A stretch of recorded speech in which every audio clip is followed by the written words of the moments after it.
은행연합회 등 8개 금융권협회가 정부에 총 234개 건의사항을 접수했습니다.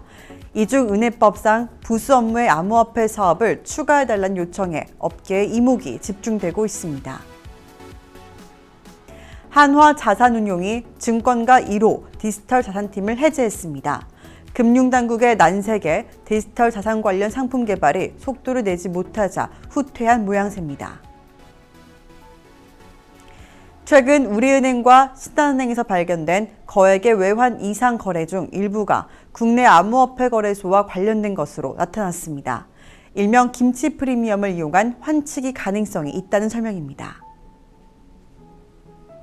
넷마블의 블록체인 생태계 마블엑스가 생태계 확장에 속도를 내고 있습니다. 이에 해치랩스, 그로스랩스 등과 업무 협약을 체결했습니다. 페이스북의 모회사 메타가 디지털 패션 스타트업 드레스X와 파트너십을 체결했습니다. 이를 통해 아바타 패션 룩을 제공한다는 설명입니다. 일본의 자율규제기구 일본암호화폐거래업협회 JBCA가 지난해 연말금융청으로부터 경고를 받았습니다. JBCA는 임원들과 사무국 및 회원사들의 소통이 부족해 운영 형태가 형편없다는 지적을 받고 있습니다.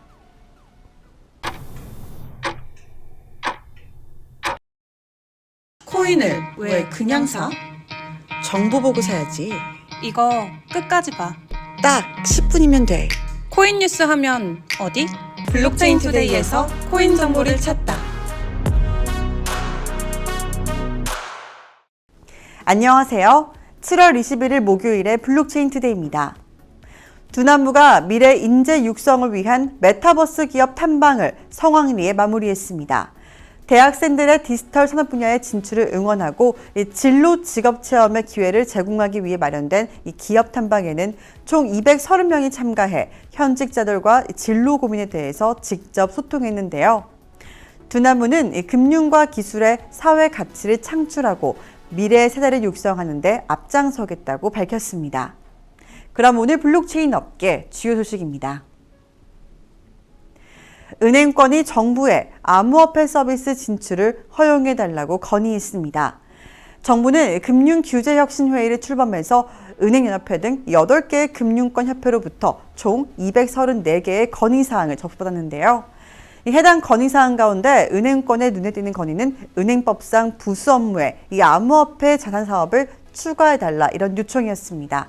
현재 은행법을 비롯한 각종 금융업법에는 금융회사의 부수 업무 범위를 포지티브 방식으로 규제하고 있는데요. 암호화폐 사업 진출 허용은 그 일환입니다. 현재 암호화폐 시장은 일부 암호화폐 사업자의 독과점으로 인해서 시장의 불안정성에 대한 이용자 보호 조치가 부족해 공신력 있는 은행 이런 문제를 해결할 수 있다는 게 은행권의 주장인데요. 이에 은행권은 향후 제정될 암호화폐 산업법에서 정의를 하고 있는 암호화폐 업종 전체 영위를 허용해달라는 입장을 놓고 있습니다.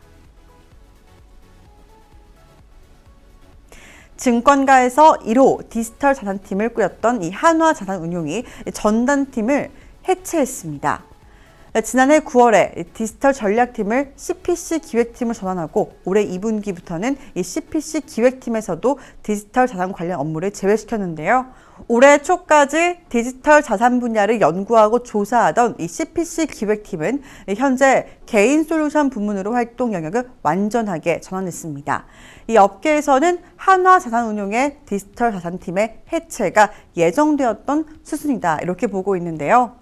기본적으로 금융상품을 개발하고 있는 자산운용사 입장에서 디지털 자산 부문을 기약 없이 연구, 조사만 할 수 없다는 이유에서입니다.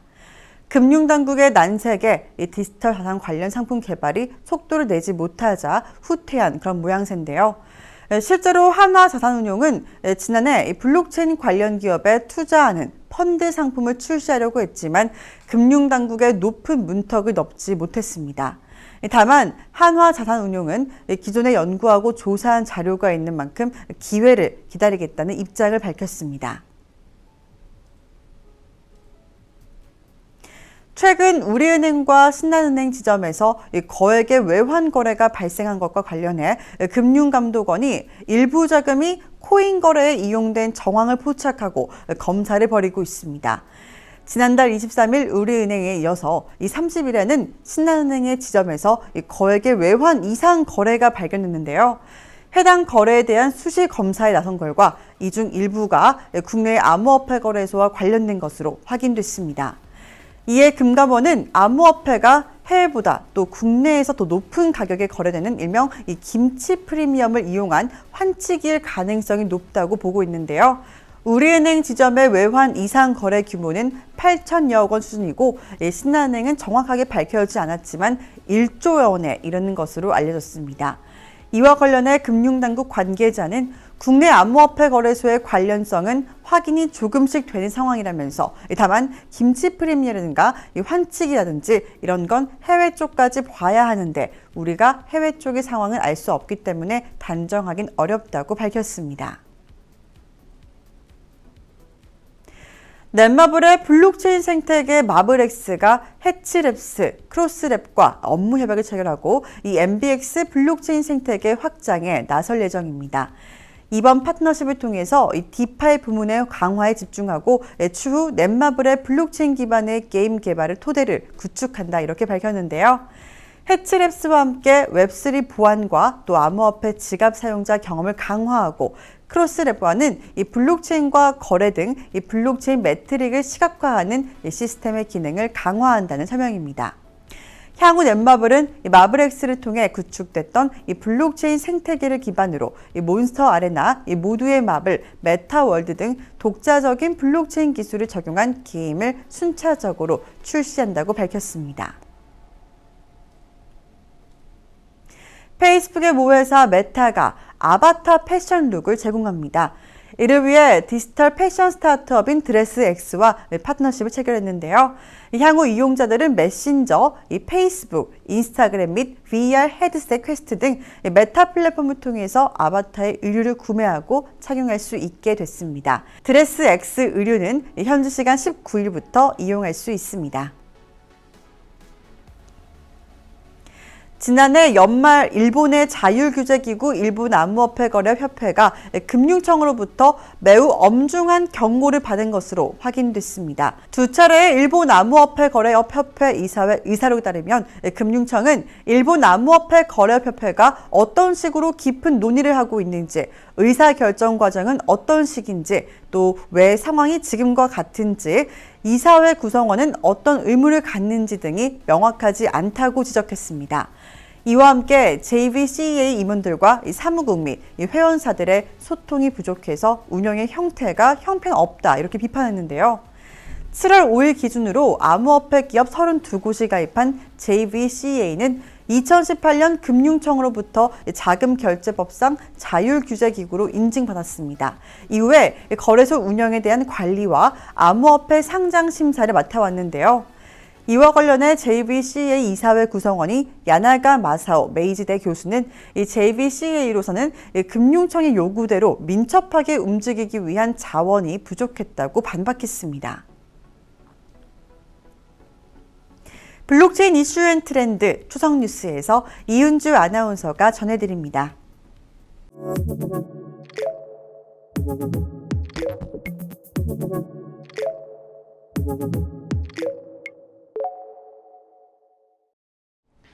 블록체인 업계 화제의 뉴스를 초성으로 알아보는 초성 뉴스 시간입니다. 오늘은 세계 각국에서 전해진 최신 소식들 함께 살펴볼까요? 첫 번째 초성입니다. 키읔, 리을, 비읍, 이응입니다. 암호화폐 시장에서 이곳과 관련된 소식들은 많이 못 들어본 것 같은데요. 바로 콜롬비아입니다.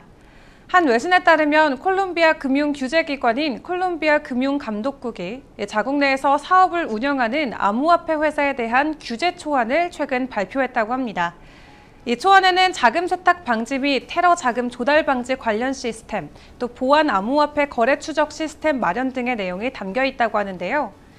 금융감독국은 해당 초안에 대해 의견을 8월 12일까지 수렴해서 최종안에 반영할 계획이라고 합니다. 한편 업계에서는 이 콜롬비아의 이번 초안 발표가 현지 은행들의 암호화폐 거래 허용 가능성을 높이는 움직임이라고 진단하고 있습니다. 두 번째 초성입니다. 이응 기억인데요. 최근 스테이블 코인과 관련된 규제안들이 속속 발표되고 있는 곳이죠. 바로 영국입니다. 나딤 자하이 영국 재무장관이 브렉시트의 이점을 살리고 영국 금융서비스 분야를 혁신하기 위한 금융서비스 및 시장 법안이 의회에 상정됐다라고 전했습니다. 해당 법안은 보험사들의 과도한 완충 자본 조건 하향 조정, 또 금융사기 단속 강화, 암호화폐 일종인 스테이블 코인 결제 도입 등의 내용을 포함하고 있는 것으로 전해졌는데요. 이와 관련해 자하이 영국 재무장관은 금융사기 피해자들이 온전히 피해를 배상받게 만들고 현금에 의존하고 있는 수백만 명의 시민들이 현금에 보다 쉽게 접근할 수 있도록 보호 조치를 취할 것이라며 소비자들은 계속 보호를 받을 수 있을 것이라고 말했습니다. 마지막 초성입니다. 미음 기억입니다. 암호화폐 강대국이죠. 바로 미국인데요. 코인데스크에 따르면 미국 증권거래위원회 집행국장 거비르 그루알이 암호화폐 규제 관련 인력을 확대하는 방안을 의회에 요청했다고 합니다. 지난 5월 SEC는 암호화폐 시장 단속 인력을 2배로 확대한다고 발표한 바 있는데요. 이로 인해 SEC 집행부서 내 암호화폐 시장 단속 관련 직책이 20개가 추가가 됐습니다. 거비르 그루알은 암호화폐 업계에 대한 세간의 이목이 집중되고 있는 만큼 더 많은 직원이 필요하다면서 인력 자원은 기관 전반에 걸친 문제다라고 짚어냈는데요. 또 많은 소송이 진행 중에 있는 것도 인력 확대 이유 중 하나라면서 125명을 추가 고용하길 원한다라고 전했습니다. 지금까지 초성 뉴스 이은주였습니다. 비트코인을 비롯한 암호화폐 시장의 반등이 지속되고 암호화폐의 겨울이 예상보다도 빠르게 끝나는 것이 아니냐는 전망도 함께 나오고 있습니다. 여전히 비관론도 이어지고 있지만 암호화폐 전문가들은 이 시장의 회복 속도에 주목하고 있는데요. 그러면서 이 긍정적인 전망도 함께 내놓고 있습니다. 더욱더 자세한 비트코인의 차트 분석과 암호화폐 시장 동향 파악은 정오에 방송되는 블록체인 투데이 플러스 통해서 함께 알아보겠습니다. 그럼 소통의 시간에 만날게요. 안녕!